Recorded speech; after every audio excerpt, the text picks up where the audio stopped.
Hello and welcome to the Quantum Leap. Today I will discuss the realization of how quantum mechanics works. And I want to focus on two aspects.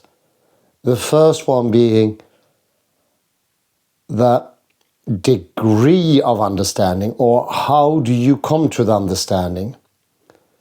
How much time do it take? I think that's a good start. The second is, how will it change you? So, how much time it will take and how it changes you.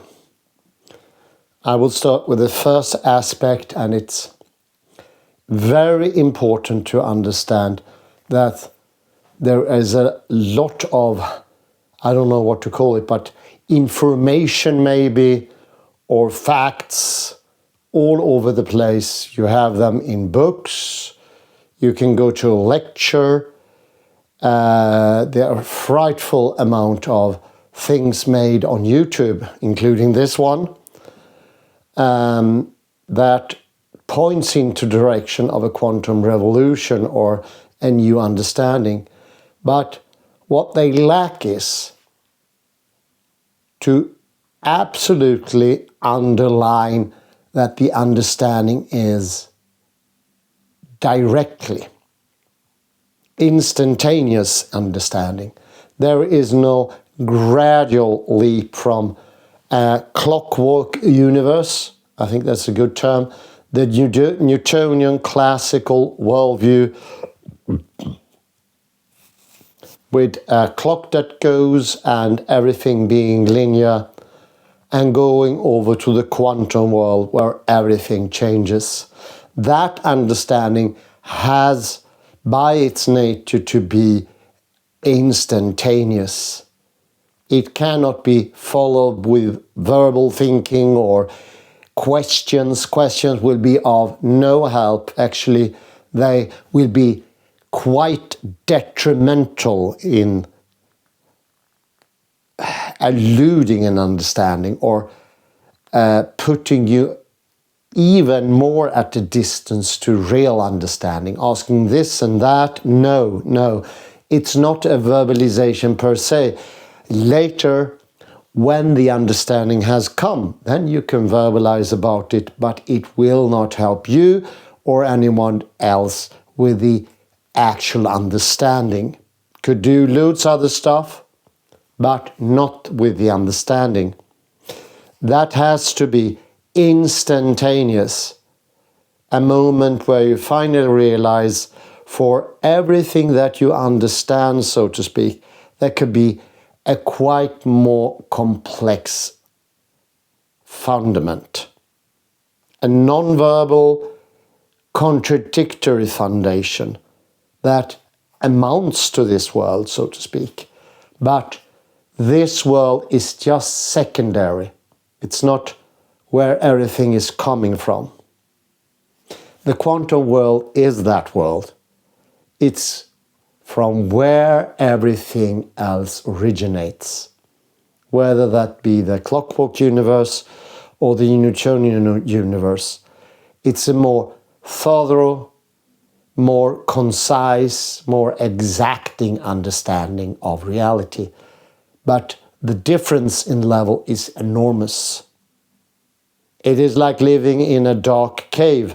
Sorry to take this Platonian metaphor by hand, but it is actually the Platonian cave, where there is utter darkness, and on the ceiling is projected only the shadows of reality. This, I would say, even worse, because there is no light in this cave. You have to make things up. Remember, as a little hint, Ian McGilchrist representational universe. The left hemisphere, which is today in dominance within everyone, just makes only representations of reality. Nothing wrong with that. That's the working area of the left hemisphere. The problem comes when the right hemisphere is not in dominance. That's the only problem. Then you're stuck in only the left hemisphere, whose purpose is not to rule what you experience.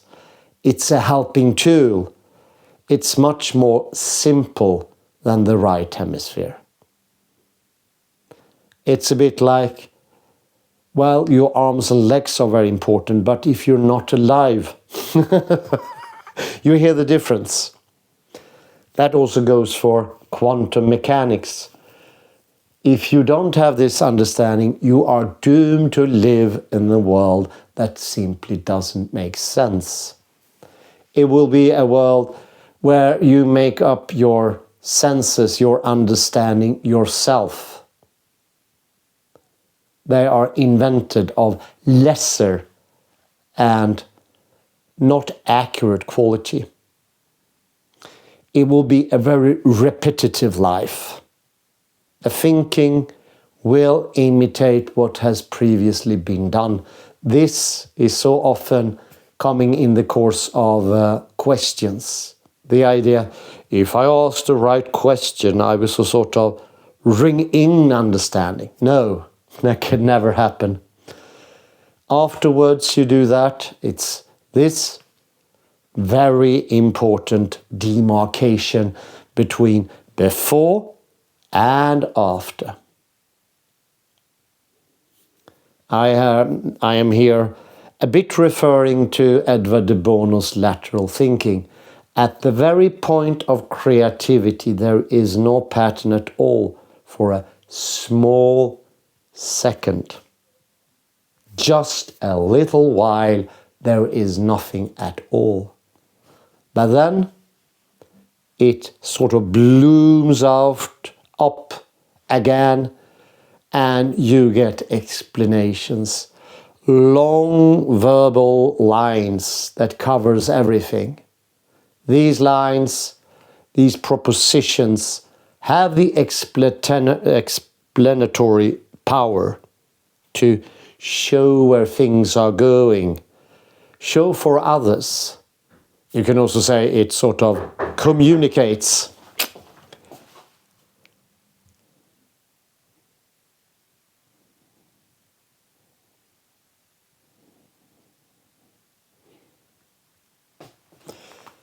The second aspect, the second aspect we're coming to is, what will it change? The change that comes so immediately will change everything within you and without you. It's a complete revolution. So that is in contrast, this is second aspect with the idea that there is a gradual possibility to change. That's not possible. The idea that we are sort of renaming things or putting them in a different order in contrast to what we earlier had. That thinking is absolutely barking up the wrong alley altogether. You cannot rearrange what you already have to make for an understanding of quantum mechanics. So I think you see here the limitations of asking questions, because they sort of fundamentally presupposes that the things, their understanding you have, you just need to sort of rearrange that into a different order altogether. And simsalabim, abracadabra, you get quantum mechanics. You will still have a sort of order. So this is not about rearranging the concepts that you already have, nor is it about forming those concepts differently, cutting up the world in not the same demarcation lines, not the same categories. None of that hold.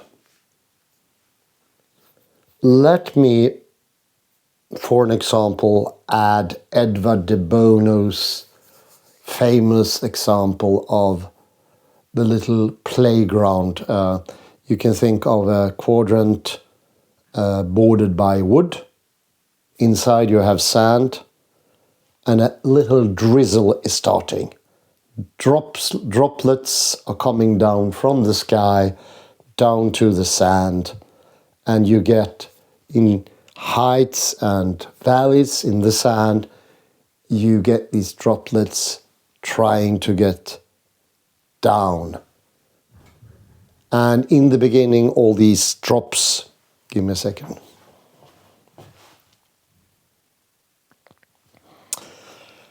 Sorry for the stops. I'll try and see if I can continue now.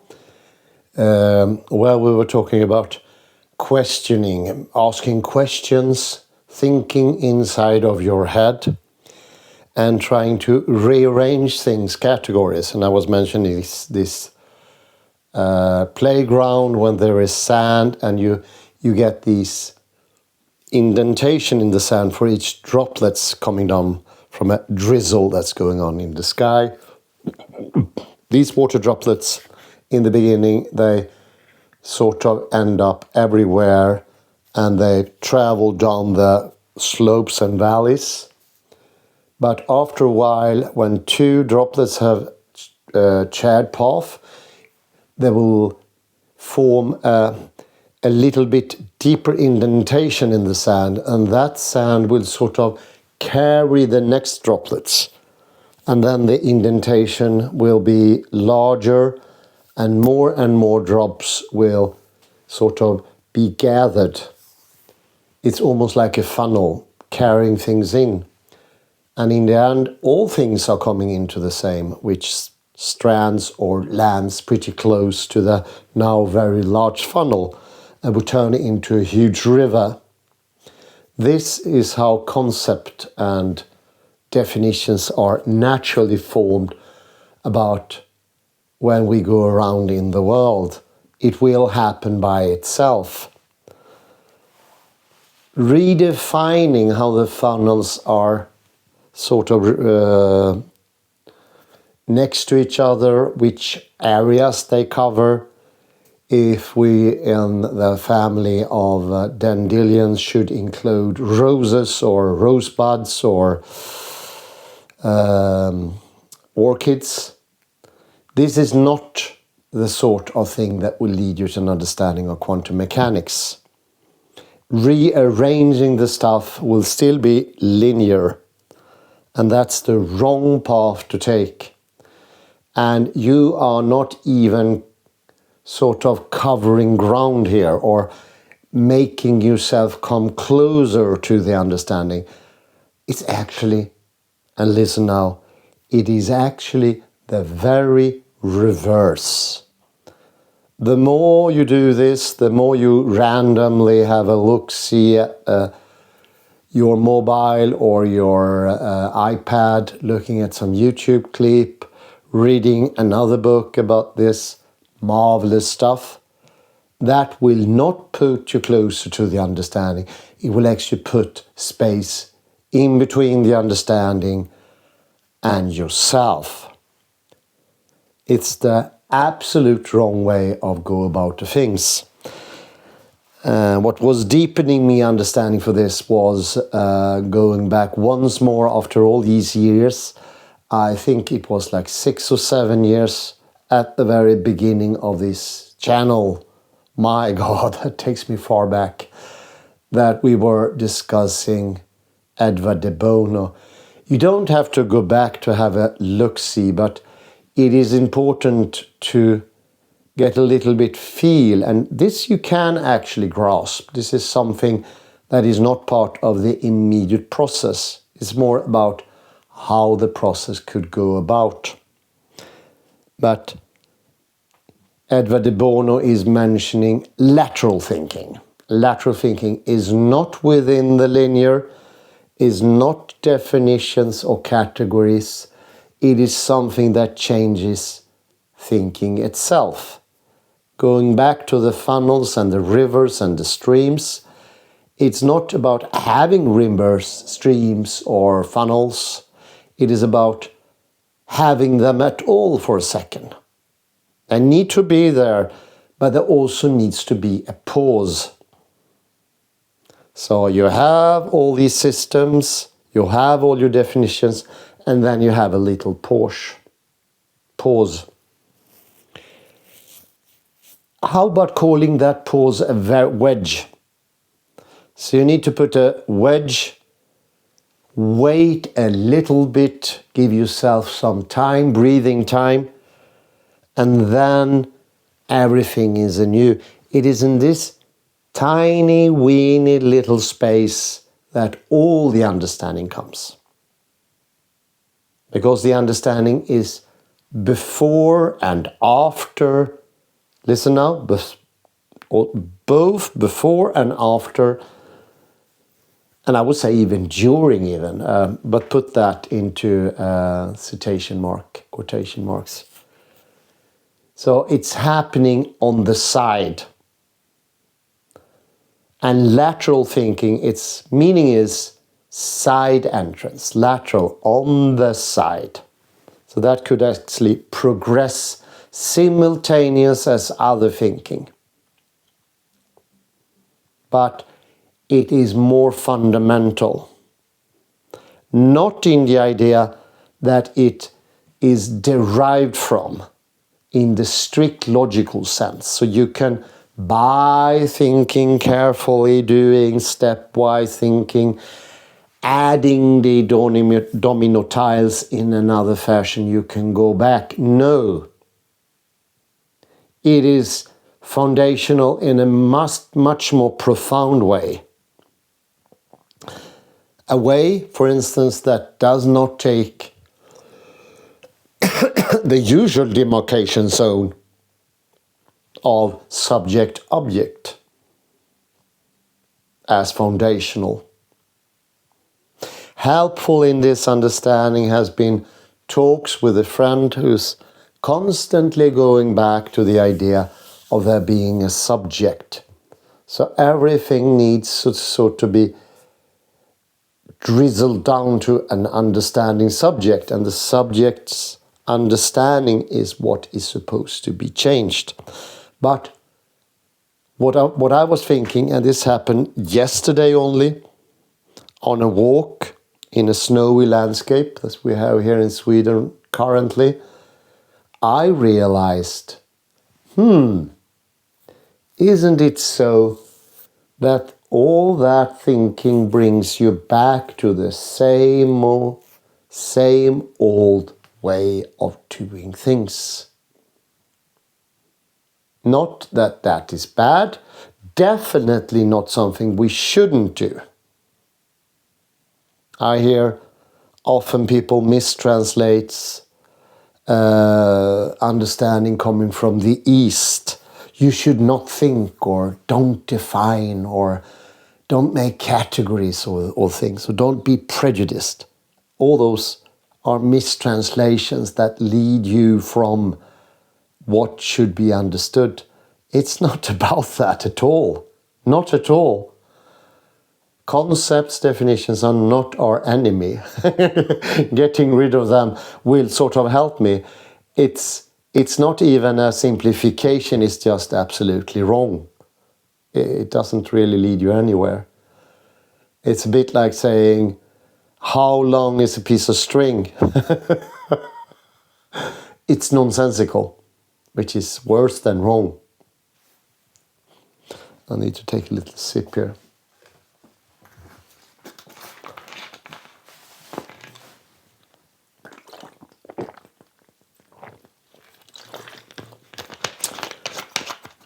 I see in the future if I'll be able to edit this video. So I'm sorry about the little pauses here and there. But I was in aspects 2.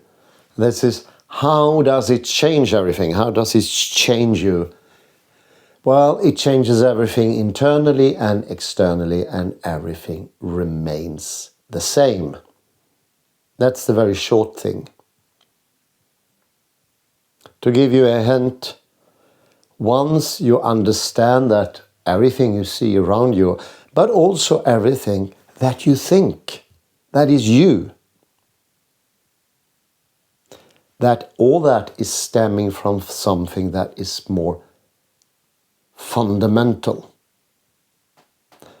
And this more fundamental thing looks, listen now, looks like a contradiction in the ordinary classical clockwise world.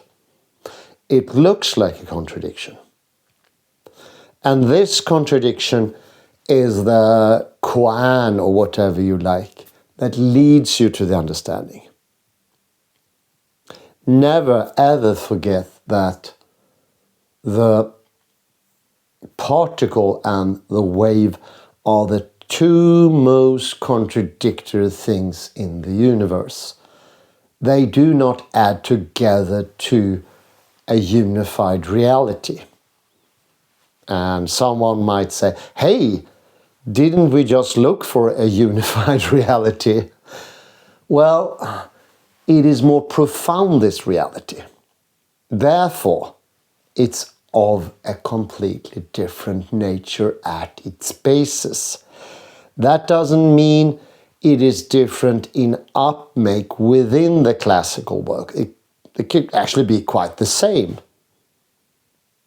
Potentially, maybe I'm going out on a limb here, potentially it could be all the same, with no difference at all in the area where you make questions and where you try to define things and make commentaries, categories, rearranging stuff, as I mentioned earlier, that, for instance, a sparrow is a part of the measle group or whatever they're called, and those are chordata, they have a column, and those are mammals, or not mammals, they are at least some sort of feathered beings. So you categorize things.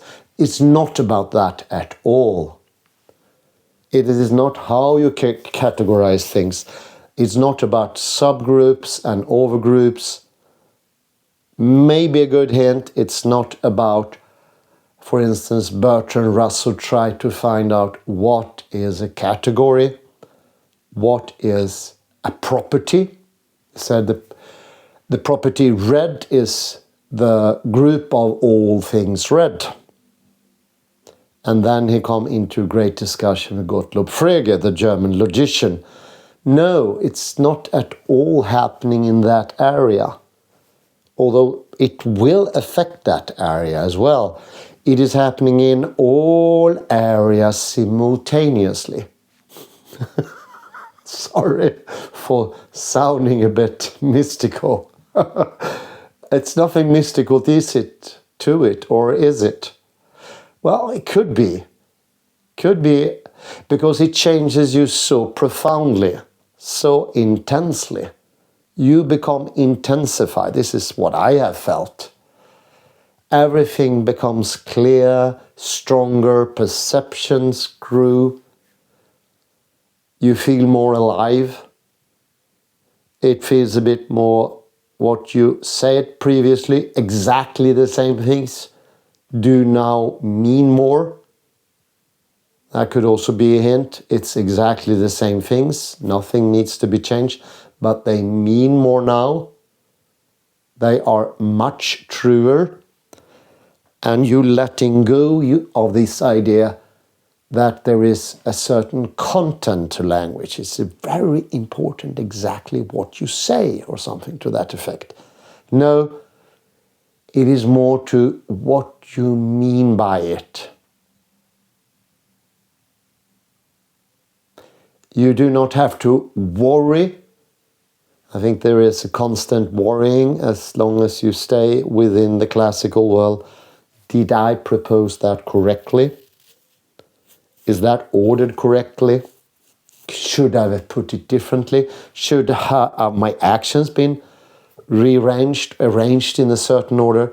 And also, these constant worrying people have today, we talked this about before, it's a sort of cognitive stress that is planning. The idea, if I plan my life in a certain way, it will have that outcome. It will, but it's not exactly the little details. It's the intent of doing it. And that can only come from the quantum revelation, because that is reality. Only when you have that, then the exact planning will make a different sense. Remember the previous video. All the other possible worlds will disappear or will be somewhere in an infinite universe where all these many worlds concepts are lingering on. I do prefer the idea that there are different causal lines that instantly disappears, eradicates themselves, and it is like they never ever been there. But whatever you choose, it is this profound realization that makes it possible for you to have a choice. There is no choice within classical worldview. What you do change are things that do not affect meaning. How you propose something, how you put the words together. This all classical idea of order, distinctiveness, and so on. It will neither help to rearrange your stuff in a certain order, but it is the actual belief. And nota bene number 2 here, you will still continue to order stuff. It's not going to stop, shouldn't stop. Otherwise your heart will stop as well. This is why once more I get back to this ridiculous saying, think less. You should not think less at all. That will actually be horrible thing. Then your heart will stop and you'll probably be declared brain dead. That's not the way of going about things. It doesn't lead to... I don't know what this idea came from originally. Now I'm going into a third aspect. It's a ludicrous idea that if you go away from the concepts, you go away from definitions, you end up in a more truer world. No, and once more no. Categories, definitions, demarcations line are not distance we put between us and the world. That distance is caused by the idea that that is all there is. I am aware that sounds very, very close to each other, but there is a fine, minute difference, and that's the quantum difference. As an extra proof, I can add that the quantum world explains everything in the classical world and yet a lot more. An immensity of things that never ends. So you have a limited world and you have the enormous quantum world, which is inner to the same extent as outer. No, I think it started with Schopenhauer,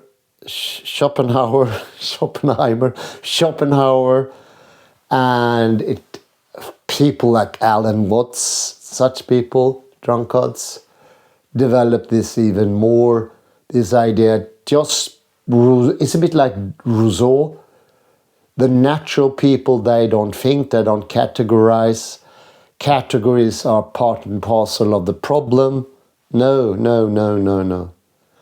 It is the right brain being under the left brain. Representations being under the left brain. We need models. Steering away from models. I think that is actually a symptom of being too much within the Newtonian. I think everybody who are in the clock universe and in Newtonian universe get fed up somehow. And we want to escape. Like Schopenhauer and like Alan Watts. And when you are in the classical world, you find your own enemies. It's like an autoimmune disease. Maybe you feel tired and you think the only thing I can see when being in the left hemisphere, follow me here, is the categories, the definitions, the demarcation lines. let me attack those. Because why otherwise would Alan Watts and D.T. Suzuki's and other Eastern masters be so popular? Very few of these people would have been able to understand or get in this direct grift that takes not reading too much, maybe, or not exaggerating, maybe it's a better term. Forget the first one. But there's no harm in reading. But exaggerating and being too anxious to get out of a system, I felt for many years being too limitational. Not giving enough, being a bit white and black and white or grey, shaded, boring. And there, within the system, with the dominance of the left hemisphere, you want to get out. You want to get out of the system. And for you, the only way is to sort of manipulating the things you are aware of, because you're not in the right hemisphere. You're not having the wholeness. So the second aspect is that it changes you profoundly. Not necessarily you don't have to have different categories. You remain the same person, of course. All other would be ridiculous. Well, you will be more yourself. You will come to an understanding being yourself is the way to the objective world, and the only way. There's no other way. And here I can be pretty firmly. I might doubt some of the other stuff, but here I firmly say that if you're not completely subjective, you cannot be objective. Because your inside that you need to investigate, which we don't do in the West. We don't even have terms for these different things. Once you get into those, you can find a way to this understanding. Yeah. And it will come immediately, like a smack. You just realize, everything is organized completely different. It is a bit, let me end with a metaphor. It's a bit like you're having one of these novels by Agatha Christie. And all of a sudden you realize it's all wrong. Or The Sixth Sense, the movie, when you realize, it's actually a psychiatrist who's dead. And the little kid, whatever he was called, is the live one. And the ghosts seen are live people. So it's a reversal. Only that the quantum mechanical insight is much bigger. It's the biggest one that can be. And it's also part and parcel of the healing process. It is the only thing that can heal. Staying within the old system, rearranging the categories and so on, because that is all you're having access to, is the only thing you can do. So stopping that won't help. Continue doing it won't help either. That does not mean you're damned if you do and you are damned if you don't. But it is the contradiction in itself that is the key to the whole experience, the wholeness. And what looks like a contradiction turns out to be wholeness. The insight for today, the first insight of 2026. Well, Happy New Year, everyone. Thanks you for listening.